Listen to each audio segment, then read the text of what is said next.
It's not Sang Kim's money. It's not some nonprofit's money that is designed to help renters. It's your money. It's my money. It's taxpayer money that is going directly to help a deadbeat tenant. This segment is brought to you by Eastside Weight Loss Clinic. I'm down 37 pounds on the program, and I lost most of that weight in just 2 months. There's no prepackaged meals, no counting calories, no drugs or injections. Schedule your free 15-minute consultation today at eastsideweightlossclinic.com. A guy named Sang Kim, who apparently is a professional serial squatter, has done this before, and now he has been, I would say renting is a very loose term because he's been living in a rental house without paying any rent for the better part of 2 years. And so people in Bellevue, as you know, as we've covered this story, they came to rally in defense of the landlord, whose name is Jaskaran Singh, who's known as Jimmy by his buddies. And there's been a protest against this tenant now, 3 or 4 Saturdays in a row outside this house, the goal being to sort of try to, I guess, shame Sang Kim into leaving. And this past Saturday, there were people out there with signs that said housing injustice, which is very fitting for the update for this story, because it turns out, according to our friend Jonathan Cho, the Housing Justice Project just cut a big fat check to cover the rent owed by Sang Kim. So this from Jonathan Cho. Breaking: after waging a massive public shaming campaign, Bellevue landlord Jaskaran Singh says there could be light at the end of the tunnel. The King County Bar Association's Housing Justice Project and serial squatter Sang Kim are starting to cave. Housing Justice Project has cut a rent check for Singh. The rent check, $47,270.30. Now, I'm sure some of you have already made this realization, but whose money do you think that is? It's not Sang Kim's money. It's not some nonprofit's money that is designed to help renters. It's your money. It's my money. It's taxpayer money that is going directly to help a deadbeat tenant. Now, I said this on the show weeks ago. The Housing Justice Project needs to be disbanded. There's a lot of these highly ideologically motivated government entities that were created since 2020 that need to be disbanded. This is one of them. The Northwest Bail Fund and these, woke bail organizations that bail out dangerous people who go on to kill or commit other crimes needs to be disbanded. But particularly, when you talk about housing justice, right?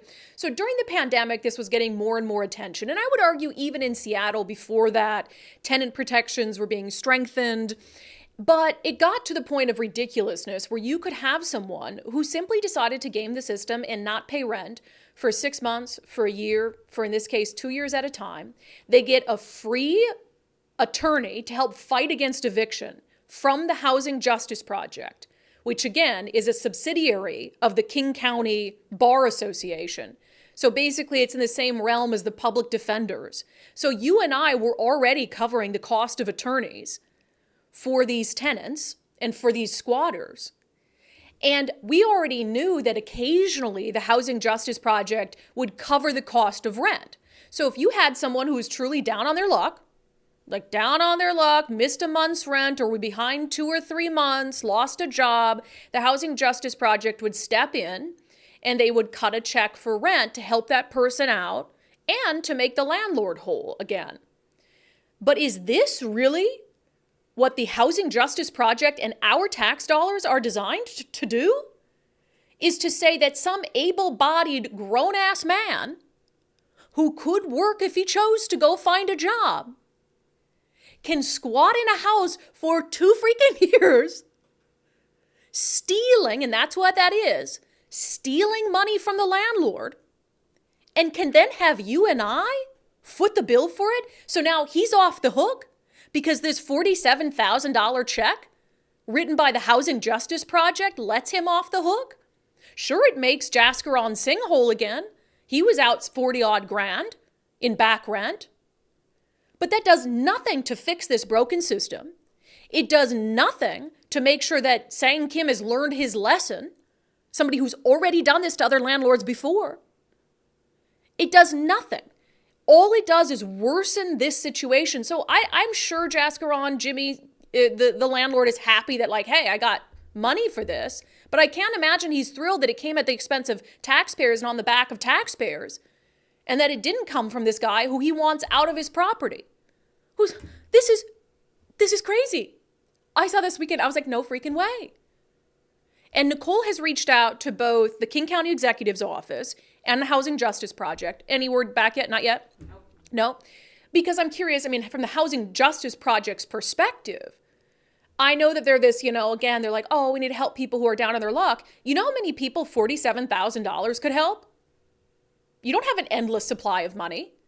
So instead of using $47,000 to help a few people here and there, a single mom or a single dad who's trying to make ends meet, or someone who really truly lost their job and is working hard to find another one, they just need a little buffer for a couple months. You know how many people like that you could help with $47,000? But instead, you choose to give that money to a guy who's done this before and who's been squatting for 2 years despite the fact that he could find a job. Anyone, any hardworking adult male, able-bodied could go out and find a job today if they want one. Is it going to be his dream job? Probably not. But it sure as heck would help pay the bills, so the taxpayers aren't footing the bills. So we've reached out. I'm so mad about this. We've reached out to the Housing Justice Project, which has to be disbanded. This is our new project. The thing's got to go. And we reached out to the executive's office because I'm curious if he will defend this. Will defend this use of money for someone like that. And one of the reasons I think Housing Justice decided to write a check for the totality of the back rent that's owed is because they want this to go away. This has not been good for them. You have regular freaking people who are out there on their Saturdays, like day before Easter, who are out protesting this guy and talking about how this is an injustice, how we need to do more to help landlords and to deal with tenants and squatters like that. This has been getting a ton of press and a ton of attention. And the Housing Justice Project doesn't want that, because they don't want this train to slow down that's been eroding the rights of landlords, helping deadbeat tenants, and they don't want the gravy train to stop coming in. So that's why they wrote a check for $47,000. Yeah, but I have news for them. It's not going to stop the criticism. In fact, this makes me even angrier. And now I have more criticism. And now I have more questions. So I know Jonathan Cho's not letting this go. We're not letting this go. I hope Jaskaran Singh isn't going to let this go. And I hope people continue to show up and protest until that guy is out of that house.